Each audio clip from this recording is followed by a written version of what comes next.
Mon département se caractérise par ce qu'on appelle le modèle de l'hyper-ruralité, donc peu d'habitants, un vieillissement de la population que l'on mesure depuis de nombreuses années et cependant des difficultés sociales, en particulier sur un nombre d'enfants qui sont confiés à l'aide sociale de plus en plus important. Donc c'est ce phénomène autour de politiques sociales que nous n'avions pas connu auparavant, qui s'accroît et qui exige de notre part la mise en place de nouvelles méthodes pour accompagner les publics les plus fragiles.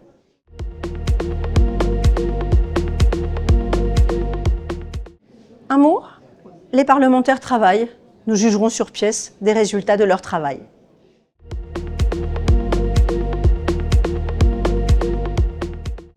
Aucun, aimerais-je dire, mais ce n'est pas le cas évidemment. Faute de moyens, comme chaque citoyen, on doit privilégier et favoriser l'essentiel, en tout cas les compétences que sont celles que la loi nous a déléguées.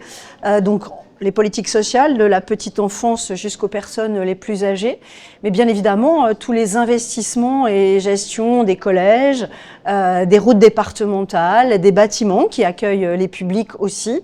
Et donc la vraie question aujourd'hui sur les moyens qui nous resteront pour accompagner les investissements sont ces fameux investissements que nous faisons pour tiers, et en particulier le bloc communal qui nous interroge. Alors c'est ce qui est aussi essentiel et nécessaire pour maintenir une activité et le développement dans nos territoires ruraux, bien l'eau, l'assainissement et tous les projets ambitieux que portent les communes et les intercommunalités. Donc ils sont cofinancés par plusieurs partenaires, dont le Conseil départemental de la Creuse, et nous nous interrogeons aujourd'hui sur de quelle capacité nous aurons demain pour pouvoir continuer ces politiques ambitieuses.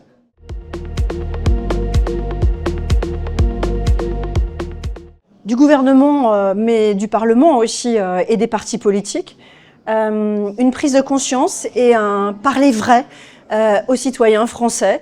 Je ne crois pas que toutes les promesses qui sont faites depuis l'extrême gauche à l'extrême droite sont ce qui nous engagera vraiment à reprendre la main sur nos politiques publiques, sur cette souveraineté qu'on appelle tous de notre pays, sur l'économie, l'industrialisation, l'agriculture, sans avoir ce discours de vérité. Aujourd'hui, je trouve que le discours des partis politiques est très éloigné d'une réalité concrète, l'endettement de la France. On sait que dans très peu d'années, le premier budget de notre nation sera consacré au remboursement d'intérêts qui sont finalement des intérêts de prêteurs qui sont étrangers, on le sait, depuis les États-Unis, la Chine en passant par d'autres pays. Donc sans avoir ce discours de vérité, c'est notre pays, notre nation qui est en péril, j'en suis persuadée.